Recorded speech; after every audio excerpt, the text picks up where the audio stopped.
Assalamualaikum warahmatullahi wabarakatuh.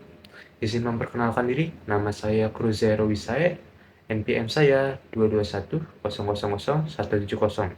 Saya berasal dari kelas D, dan di sini saya akan menjelaskan tentang hapusnya perikatan. Baik, yang pertama ada pembayaran.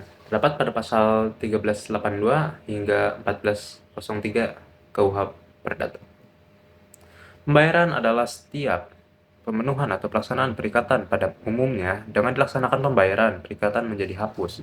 Menurut pasal 1382 ayat 1 BW, perikatan dapat dibayar oleh seorang debitur, tapi juga oleh setiap orang yang berkepentingan seperti orang yang turut berutang atau seseorang pengguna utang.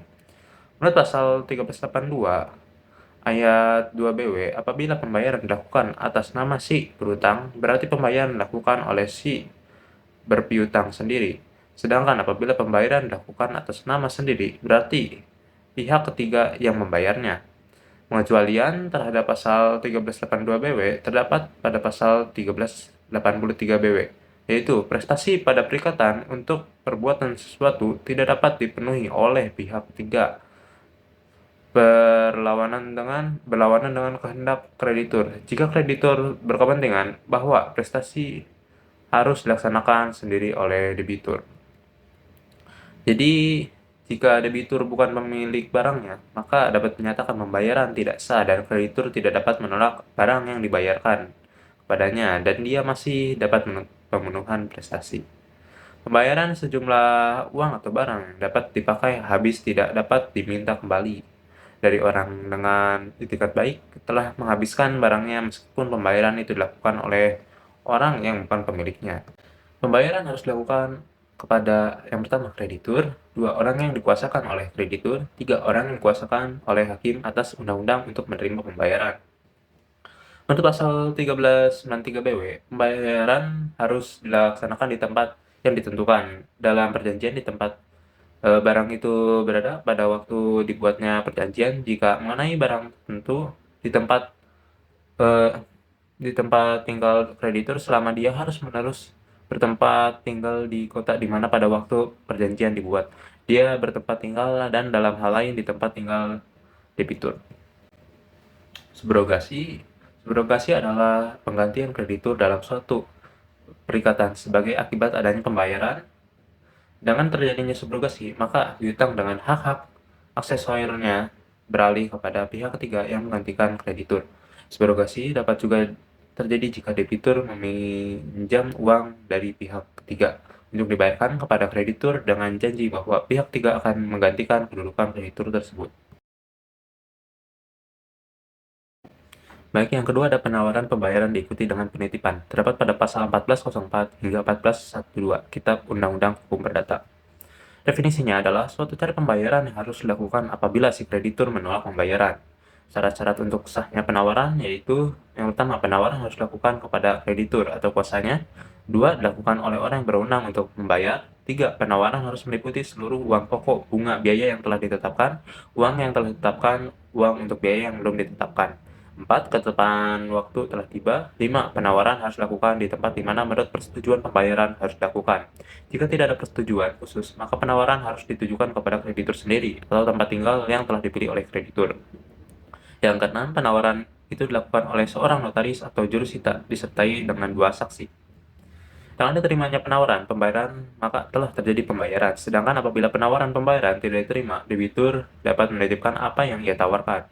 Untuk sahnya penitipan pada pasal 1406 BW telah menemukan syaratnya, yaitu yang pertama, sebelum penitipan kreditur harus diberitahu tentang hari, jam, dan tempat di mana barang yang ditawarkan akan dititipkan. Kedua, debitur telah melepas barang yang ditawarkan dengan menitipkan barangnya pada kas penyimpanan di kepaniteraan pengadilan yang akan mengadili jika terjadi perselisihan, disertai bunga sampai pada hari penitipan. Yang ketiga, oleh notaris atau jurusita dengan disertai dua orang saksi, dibuat surat pemberitahuan dan menerangkan wujudnya mata uang yang ditawarkan, penolakan kreditur, atau bahwa ia tidak datang untuk menerima dengan tentang dilakukan penyimpanan. Penawaran pembayaran dengan penitipan membebaskan debitur dan berlaku sebagai pembayaran yang sah. Pembebasan tersebut mengakibatkan debitur dapat menolak tuntutan pemenuhan prestasi, ganti rugi, atau pembatalan persetujuan. Debitur tidak lagi berutang bunga sejak hari penitipan. Setiap penitipan kreditur menanggung resiko atas harganya. Yang ketiga, pembaharuan hutang atau novasi. Terdapat pada pasal 1413 hingga 1421 Kitab Undang-Undang Hukum Perdata. Novasi adalah suatu perbuatan yang menyebabkan hapusnya suatu perikatan pada saat yang bersamaan, timbul perikatan lain yang menjadi pengganti perikatan semula. Ada 3 macam novasi, yaitu novasi objektif, adalah perikatan yang telah digantikan dengan perikatan lain. Hal ini dapat terjadi dengan mengganti isi perjanjian. Kewajiban debitur atau suatu prestasi tertentu diganti dengan prestasi lain. Yang kedua, novasi subjektif. Yang A ada pasif, berarti debitur diganti dengan debitur lainnya. Yang B adalah aktif, yang berarti kreditur diganti dengan kreditur baru. Jadi perikatan lama hapus, maka hak yang melekat pada perikatan lama juga dihapus. Baik, yang keempat ada perjumpaan hutang pada pasal 1425 hingga 1435 Kitab Undang-Undang Hukum Perdata. Kompensasi adalah salah satu cara penghapusan hutang yang disebabkan oleh keadaan di mana dua orang masing-masing merupakan debitur satu sama lain. Syarat untuk terjadinya kompensasi menurut undang-undang adalah yang pertama, dua orang secara timbal balik merupakan debitur satu terhadap lainnya. Yang kedua, objek perikatan berupa sejumlah uang atau barang yang sejenis. Tiga, piutang sudah dapat ditagih. Yang keempat, piutang dapat memperhitungkan dengan segera. Baik, yang kelima ada pencampuran hutang, terdapat pada pasal 1436 hingga 1437 Kitab Undang-Undang Hukum Perdata. Keadaan ini terjadi apabila kedudukan kreditur dan debitur bersatu dalam diri seseorang. Hapusnya hutang piutang dalam hal percampuran hutang ini adalah betul-betul demi hukum, dalam arti bahwa percampuran ini secara otomatis. Ada dua cara terjadinya percampuran hutang, yaitu yang pertama, dengan jalan penerusan hak dengan alas hak hukum, yang kedua dengan jalan penerusan hak di bawah alas hak khusus. Selanjutnya, yang keenam, pembebasan hutang. Terdapat pada pasal 1438 hingga 1443 Kitab Undang-Undang Hukum Perdata. Pembebasan hutang adalah suatu perbuatan hukum di mana dengan itu kreditur melepaskan hak untuk menagih piutang kepada debitur. Pada pasal 1442 BW menentukan bahwa yang pertama, pembebasan hutang yang diberikan kepada debitur utama menghapuskan atau membebaskan para penanggung hutang. Yang kedua, pembebasan hutang yang diberikan kepada penanggung hutang tidak membebaskan debitur utama. Yang ketiga, pembebasan yang diberikan kepada salah satu penanggung hutang tidak membebaskan penanggung lainnya. Baik, selanjutnya yang ketujuh, musnahnya barang terutang. Terdapat pada pasal 1444 hingga pasal 1445 Kitab Undang-Undang Hukum Perdata. Jika barang yang tertentu menjadi objek perjanjian musnah, tidak lagi dapat diperdagangkan atau hutang, sehingga sama sekali tidak diketahui apakah barang tersebut masih ada atau tidak. Maka dengan demikian, hapuslah perikatannya. Asal barang tersebut musnah atau hilang di luar kesalahan debitur dan sebelum ia lalai menyerahkannya, bahkan seandainya debitur itu lalai menyerahkan barang, ia juga akan bebas dari perikatan. Bila ia membuktikan bahwa hapusnya barang itu disebabkan karena suatu kejadian di luar kekuasaannya, dan barang itu juga akan mengalami nasib yang sama, meskipun sudah berada di tangan kreditur.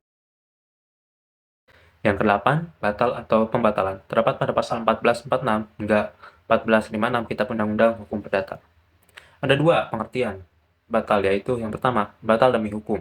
Artinya bahwa perbuatan hukum yang bersangkutan oleh hukum dianggap tidak pernah terjadi, tidak pernah dilahirkan suatu perjanjian, dan tidak ada perikatan antara orang bermaksud mengadakan perjanjian. Yang kedua, dapat dibatalkan.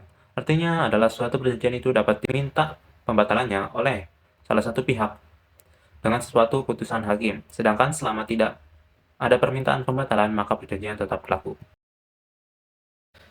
Dan yang kesembilan, berlakunya suatu syarat batal, terdapat pada pasal 1265 Kitab Undang-Undang Hukum Perdata, bahwa suatu perikatan yang telah ada tidak akan hapus atau berakhir apabila peristiwa yang masuk dalam perjanjian itu terjadi.